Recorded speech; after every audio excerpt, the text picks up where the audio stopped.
Driving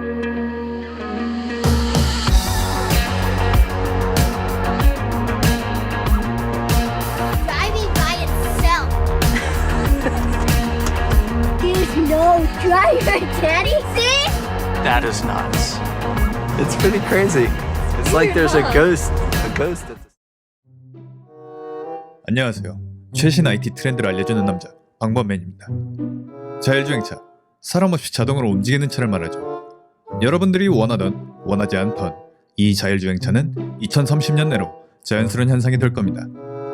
현재 테슬라, 구글의 웨이모, 현대자동차, 엔비디아 등등 수많은 글로벌 업체들이 자율주행 기술에 수조 원을 투자하고 있습니다. 마치 이 시장이 머지않아 수천조 원의 가치로 돌아올 것처럼 말이죠. 자, 그럼 머지않아 미래에 반드시 만나게 될 자율주행에 꼭 필요한 기술 5가지 살펴봅시다. 첫 번째, 딥러닝.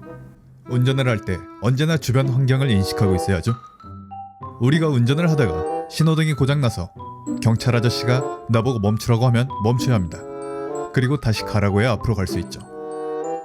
방금과 같은 상황에서 사람처럼 운전을 해야 하려면 뭘 알고 있어야 할까요? 신호등이 고장난 상황을 알아야 하고, 앞에 있는 사람이 경찰인지 알아야 하고, 멈추라는 손짓인지 다시 출발하는 손짓인지 구분해야 합니다. 이 모든 경우를 인공지능 기술로 해결할 수 있어요. 구라같다고요? 네, 정말입니다. 물체 감지, 물체 분류라고 불리는 기술들입니다. 카메라에 보이는 물체가 어디에 있는지, 그리고 그 물체는 어떤 물체인지, 그리고 나와 그 물체의 거리가 얼마인지.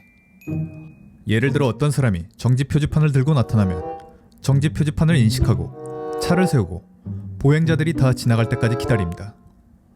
왼쪽에 보이는 화면처럼 물체들을 구분하고 어디에 있는지 알려주는 기술이죠. 상황인식이라고도 불리는데 자율주행을 하는 데 있어서 반드시 필요한 기술.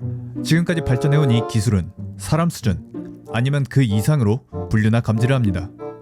꽤나 놀라운 결과가 아닐 수 없군요. 두 번째, 센서 퓨전. 이렇게 주변 환경을 판단하려면 우리의 눈이 되어줄 장치가 필요합니다. 현재 자율주행에서 주로 4가지의 센서, 레이더, 라이더, 초음파, 카메라를 여러 개 섞어서 각 센서가 가지는 장점만 살릴 수 있게 쓰고 있죠.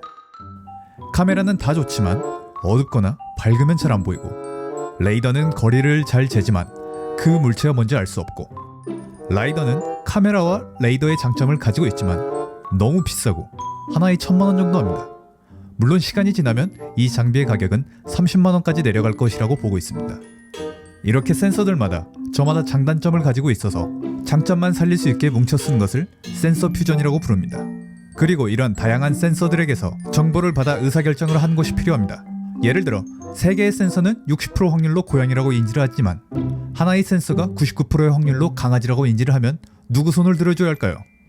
이 의사결정 알고리즘 중 가장 유명한 게 칼만 필터인데, 확률과 측정 갱신 사이클에 의존하여 환경을 확률적으로 이해하고 시스템의 상태와 추측 불확실성의 분선을 추적합니다. 세 번째, 지역화와 지도 제작. 슬램이라는 기술로도 불립니다. 말이 좀 어렵게 들리지만 쉽게 말하면 이 능력이 약한 사람을 길치라고도 부르죠. 만약에 우리가 현재 고속터미널역 1번 출구에 있고 고속터미널역 6번 출구로 가려고 한다면 우리는 어떻게 찾아갈 수 있을까요? 첫 번째, 지도를 보고 현재 내 위치를 파악하고, 두 번째, 주변을 둘러보고 본인의 방향을 파악하고, 마지막으로 지도에서 설정한 경로대로 따라갑니다. 자율주행도 마찬가지입니다.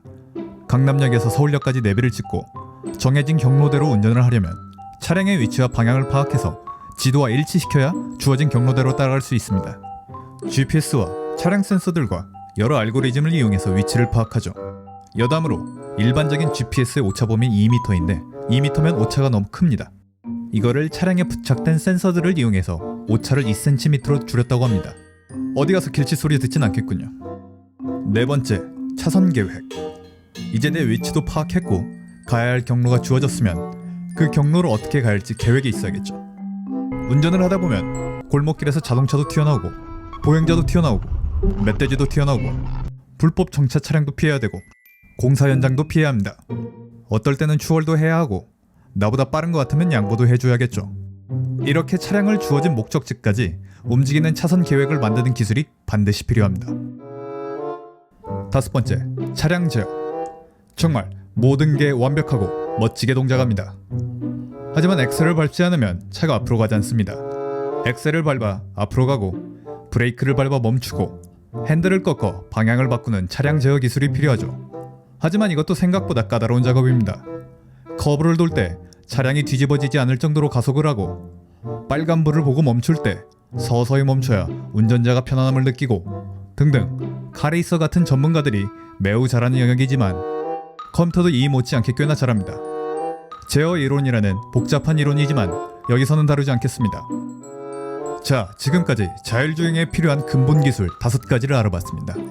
알다시피 인간의 메커니즘을 그대로 흉내낸 것이지만 매우 어렵습니다. 하지만 자율주행이 완성되면 정말 안전해질 겁니다. 인간의 실수로 나는 사고가 대부분이지만 컴퓨터는 피곤하지도 않고 실수가 없죠. 음주운전, 졸음운전 등등 인간이 실수할 만한 여지가 없어지니까 훨씬 안전합니다.